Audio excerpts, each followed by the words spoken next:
Hello दोस्तों, तो आपका स्वागत है code fighter PK Vaishnav my new YouTube channel. आज हम स्टार्ट करते हैं। एक प्रोग्राम छोटा सा लिखेंगे सी लैंग्वेज के अंदर, जिसके अंदर हम दो नंबर को जोड़ के दो नंबर का सम करके उनको तीसरे वेरिएबल में कैसे स्टोर करते हैं, वेरिएबल क्या होता है, एक छोटा सा प्रोग्राम का वो प्रिंट कैसे हमें निकल के आता है आउटपुट, वो हम पूरी आज चर्चा करेंगे। तो सबसे पहले हमें सी लैंग्वेज के अंदर प्रोग्राम लिखने के लिए हमें रिक्वायरमेंट होती है उसके एडिटर की, जिसके अंदर हम प्रोग्राम लिखते हैं। सबसे पहले मैं स्टार्ट करता हूँ टर्बो सी एडिटर, जिसके अंदर सी लैंग्वेज का प्रोग्राम लिखेंगे। तो सी लैंग्वेज के अंदर जैसे ये पेजअप आता है, इसके अंदर हम start turbo C plus plus का ये सी और सी प्लस प्लस दोनों के हम इसके अंदर कोड लिख सकते हैं, प्रोग्राम लिख सकते हैं। तो फर्स्ट भी स्टार्ट फॉर इट। जैसे ही हमने ये स्टार्ट किया तो हमारे पास सबसे पहले एक ब्लैंक स्क्रीन आती है, जिसके अंदर बाय डिफॉल्ट भी अपने पास ओपन आ सकता है कोई प्रोग्राम लिखा हुआ, या हम ये एक एडिटर पेज ओपन हो जाएगा जो एकदम एम्प्टी रहेगा। तो सबसे पहले हम फाइल ओपन करते हैं, न्यू फाइल, जिसके अंदर हम हमारा प्रोग्राम लिखेंगे। बाय डिफॉल्ट मैंने बहुत से बना रखे। तो जैसे ही हम फाइल पर क्लिक करेंगे तो हमारे पास मल्टीपल्स ऑप्शन यहाँ पे आएंगे, new, open, save as all, change directory, print, quit, DOS shell वगैरह। तो हम सबसे पहले इसका यूज करेंगे न्यू के अंदर। तो हमारा क्योंकि हमें न्यू की रिक्वायरमेंट है, एक न्यू फाइल क्रिएट करते हैं। ये मेरे पास बाय डिफॉल्ट एक स्क्रीन आ रही है जिसके अंदर कुछ ना कुछ कोड लिखा हुआ है, तो मैं इसको हटा के हमारे न्यू प्रोग्राम को रन करने के लिए एक कोड लिखेंगे, न्यू प्रोग्राम बनाएंगे। अब सबसे पहले हमारे पास आ रहा है ये इस एडिटर के पेज के ऊपर नो नेम 00.cpp नाम से एक फाइल का हमारा नाम सेव आ रहा है, जिसका नाम है noname00.cpp, मतलब सी प्लस प्लस।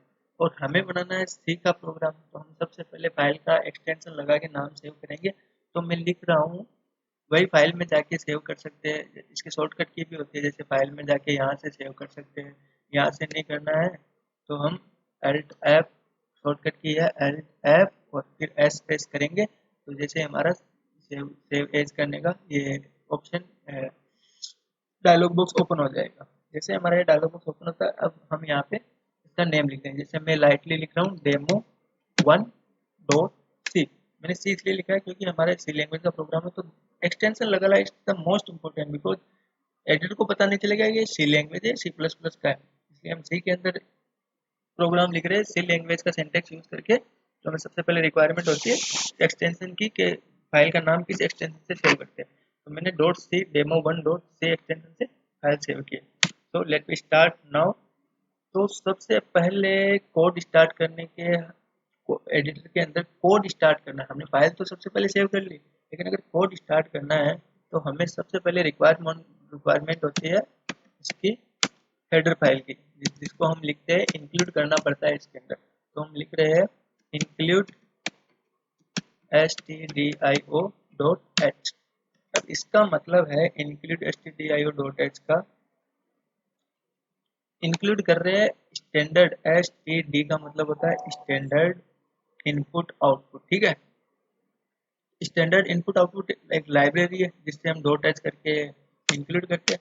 सेम एज एको लाइब्रेरी हम इंक्लूड कर लेते हैं कौन IO dot H, console dot header file होती है। तो दो हेडर फाइल हमें इंक्लूड कर लिए। जनरली हमारे इसका आगे भी यूज होता है, तो हम क्यों ना इसका हैबिट डाल लें लिखने की, the most important for the header file include, otherwise you don't run your program C plus plus and C, ठीक है। तो let me start now for the void main.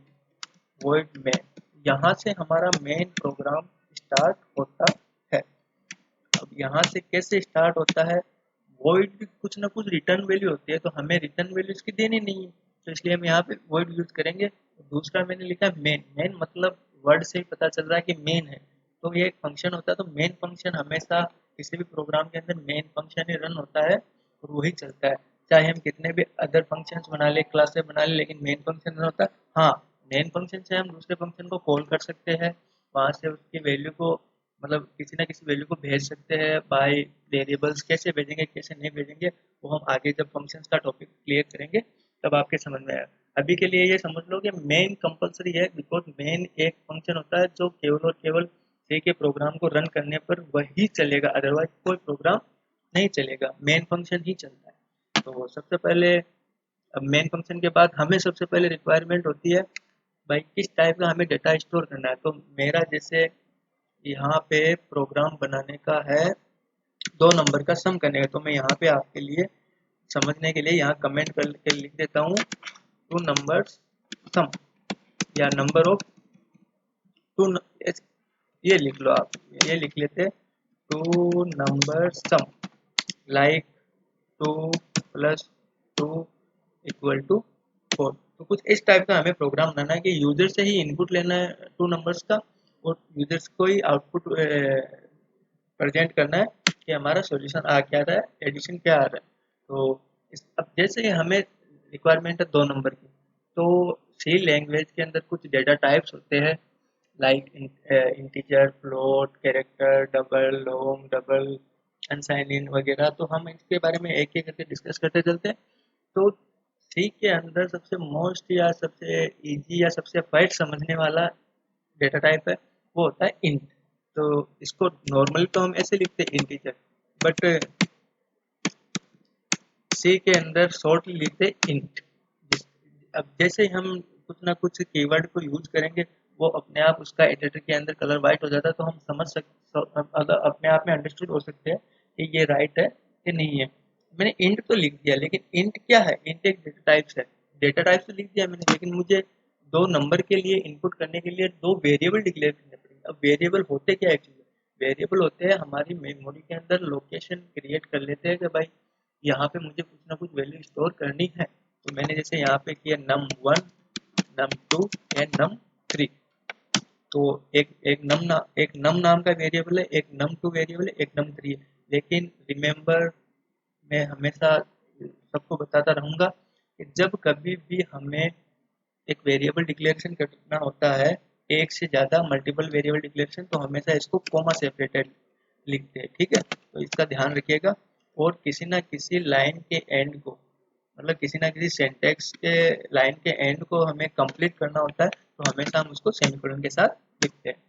तो नेक्स्ट हम लिखेंगे CLR SCR। अब ये होता क्या है? इसके वर्ड से अगर हम डिवाइड करें, तो CLR का मतलब हो गया क्लियर, और SCR का मतलब हो गया स्क्रीन।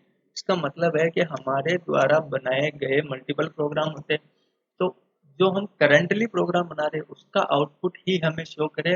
अदरवाइज रिमेनिंग जो भी मैंने पिछले बना रखी है, बची हुई मेरी जितनी फाइलें, उनको रन करके देखा, उनका आउटपुट आया हुआ है, तो वो मेरे पास आउटपुट ना आए, इसलिए हम CLR SCR का यूज करते हैं। तो आगे चलते हैं। आगे हमें, जैसे हमने ये इंक्लूड फाइल्स इंक्लूड किए, standards, input output standard, input output और कंसोल इनपुट आउटपुट। तो इसमें एक फंक्शन होता है प्रिंट नाम का, तो हम उसको इंक्लूड करेंगे। इंक्लूड करने के लिए हमने हैच इंक्लूड लगा दिया, मतलब इसके सभी फाइलों को हम इंक्लूड कर सकते हैं। यहाँ पे हम लिखते हैं PRINT प्रिंट। अब मैंने ये भी लिख सकता हूँ प्रिंट, बट नहीं, बिकॉज ये एक फंक्शन है, तो प्रिंट फंक्शन इंक्लूड कर रहा हूँ। इंक्लूड करने के लिए मुझे प्रिंट एफ लिखना पड़ेगा और पेरेंथेसिस लिखना पड़ेगा।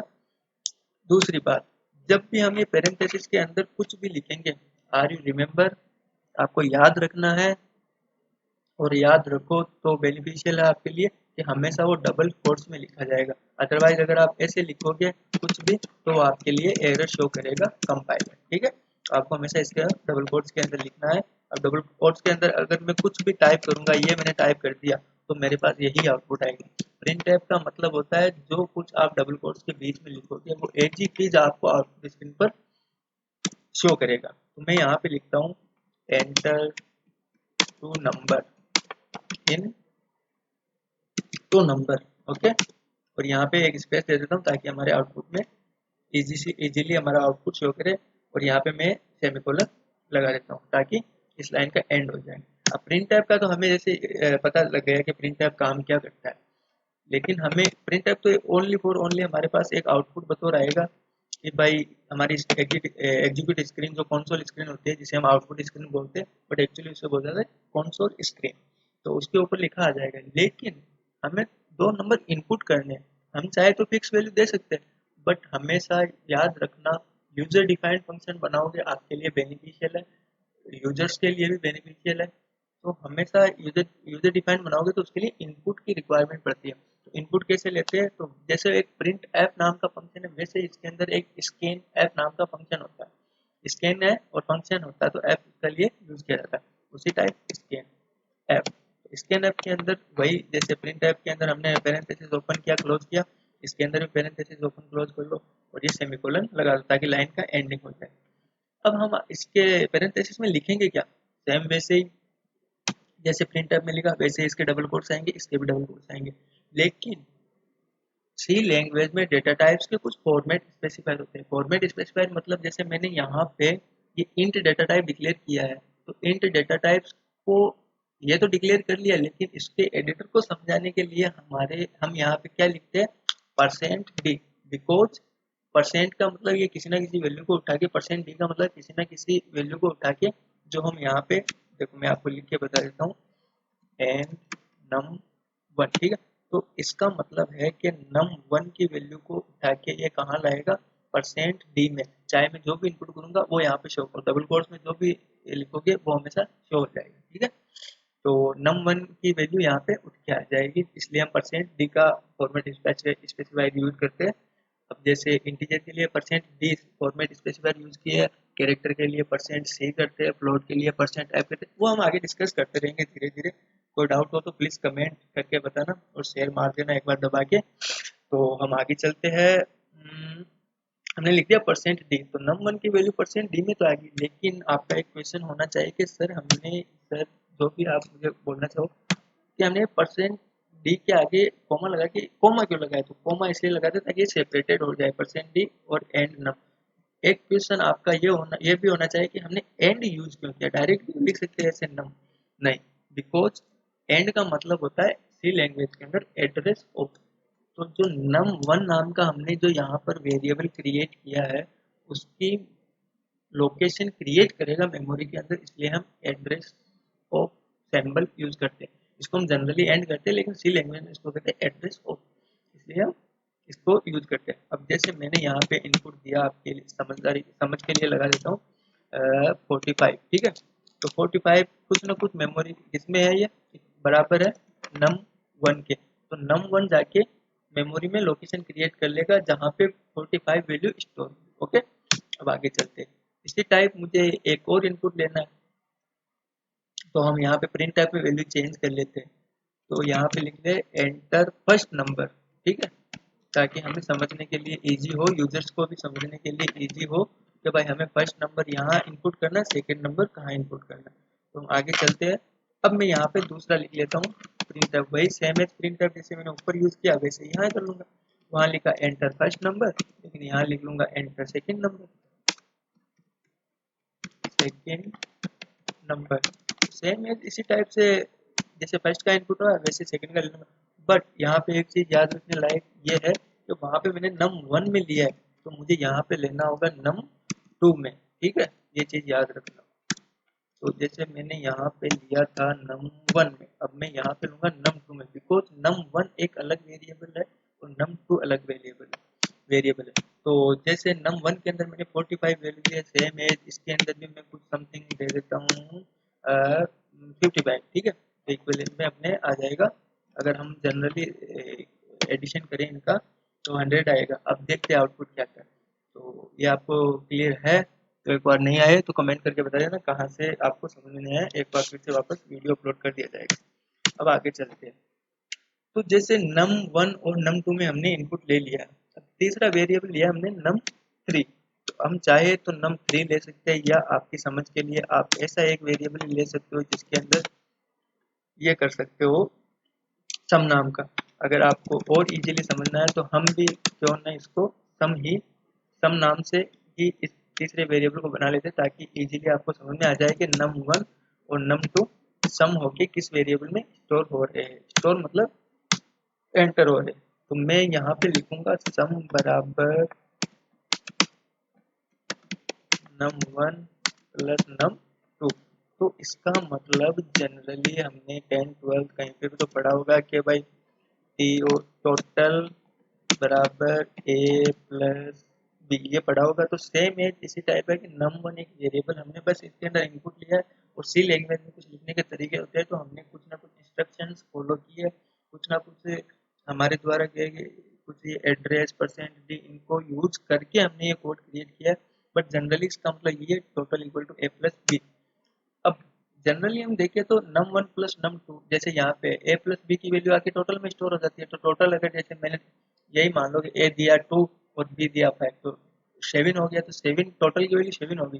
तो इसी टाइप से num1 और num2 की वैल्यू 45 प्लस 55 है, तो दोनों को हम अगर ऐड करें तो 100 होता है। तो सम की वैल्यू 100 हो जाती है, लेकिन हो तो गई, लेकिन हमें कैसे पता चला कि ये 100 है या नहीं है? इसलिए हम वापस इसको क्या करेंगे, प्रिंट। तो मैंने जैसे अभी लास्ट टाइम आपको बताया कि प्रिंट के डबल कोट्स में हम जो भी लिखेंगे वो क्या आएगा, एज इट इज आपके पास प्रिंट होके आ जाएगा। तो हम यहाँ क्या लिखे, टोटल सम, ठीक है। अब यहाँ पे वही फॉर्मेट स्पेसिफाई यूज करना पड़ेगा। जब कभी भी आप किसी ना किसी वेरिएबल को प्रिंट कराते हो, चाहे स्कैन ऐप हो चाहे प्रिंट ऐप हो, तो परसेंट डी का यूज करना पड़ेगा। हम इसको कर देते हैं कोमा सेपरेटेड और यहाँ पे लिख देते हैं सम। अगर अब यहाँ पे आपका एक क्वेश्चन होना चाहिए कि हमने यहाँ स्कैनर में तो परसेंट डे के बाद में एंड का यूज किया, बट यहाँ पे हमने कुछ यूज नहीं किया, तो ये क्यों? क्यों यहाँ पे हमने इसलिए नहीं किया क्योंकि यहाँ पे एक एक टाइम पर 45 ने मेमोरी के अंदर लोकेशन क्रिएट कर ली है। बार बार लोकेशन क्रिएट करने की जरूरत नहीं है। 45 प्लस 55 अपने आप ऐड होके थर्ड तीसरा वेरिएबल जो सम है वो अपने आप मेमोरी में किसी कोई ना कोई लोकेशन क्रिएट कर लेगा, इसलिए हमने यहाँ पे एंड यूज नहीं किया। और हम इसको कर देते हैं सेमीकोलन से सेपरेटेड वन, ठीक है। अब हम आगे चलते हैं। आगे हम एक सेंटेक्स लिखेंगे, सेंटेक्स का जो स्टेटमेंट है जिसको कहते हैं गेट सी एल, ओके। अब इसके जैसे C L R, S C R के वर्ड से मैंने बताया कि वो क्लियर स्क्रीन करता है। जैसे इसके वर्ड से हमें पता चलता है कि गेट, गेट का मतलब होता है लेना, और सी एच का मतलब पर्सनली समझे तो सी एच एक कैरेक्टर का लार्ज मतलब कैरेक्टर का एक सिंबल है कि सी एच कैरेक्टर। तो गेट कैरेक्टर मतलब एक कैरेक्टर लेगा आपका तब तक जब तक आपका कंप्लीट प्रोग्राम, मेन प्रोग्राम ये पूरा एग्जीक्यूट नहीं हो जाता, जब तक आपकी स्क्रीन को आउटपुट स्क्रीन को होल्ड करके रखेगा। जब आप एक कैरेक्टर का इनपुट करोगे वैसे ही आपकी आउटपुट स्क्रीन एग्जिट हो जाएगी। तो हम एक बार इसको रन करके सेव कर लेते हैं। पहले एक बार हमने केवल फाइल सेव की थी यहाँ पर, लेकिन हम पूरे एक बार प्रोग्राम को भी यहाँ तक लिखा है तो सेव कर लेते हैं। तो हम चाहे तो वही फाइल में जाके यहाँ से सेव कर सकते हैं।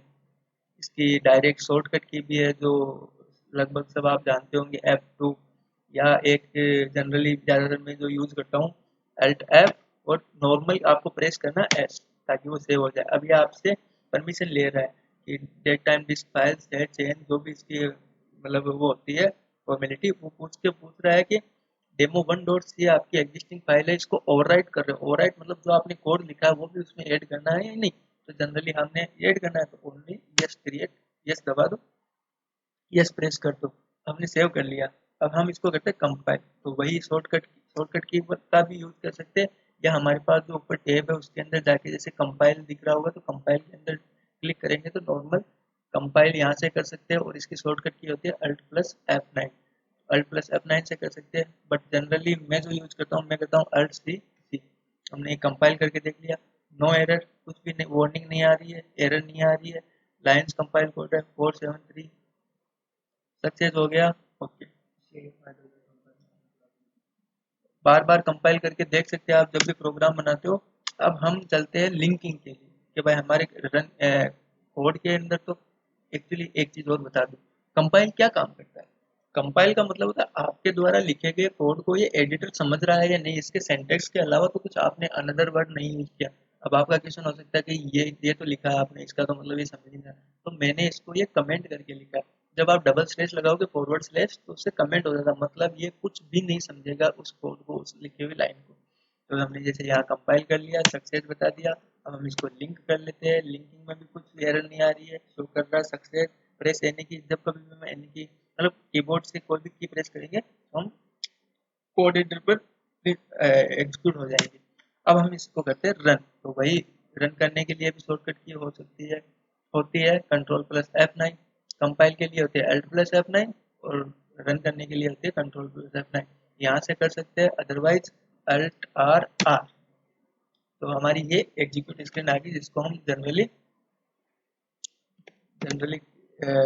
आउटपुट स्क्रीन बोलते हैं। तो एक हमारे पास मिस्टेक हो गई थी फर्स्ट की स्पेलिंग में, FIRST, ठीक है। तो फर्स्ट नंबर, ओके, हम वापस इसको सेव कर लेते हैं, कंपाइल कर लेते हैं, अब रन करते हैं। तो रन करते ही हमसे सबसे पहले यूजर से इनपुट मांग रहा है कि एंटर फर्स्ट नंबर। यूजर अपने अकॉर्डिंग कुछ भी दे सकता है। तो जैसे मैंने इनपुट दिया अपने, जैसे क्वेश्चन में लिखा था 45 फर्स्ट नंबर, ओके। अब जस्ट पूछ रहा है कि एंटर सेकंड नंबर। जैसे मैंने 45 इनपुट देके एंटर प्रेस किया, वैसे ही मुझे सेकंड नंबर का इनपुट मांग रहा है। मैं सेकंड नंबर इनपुट करता हूँ 55।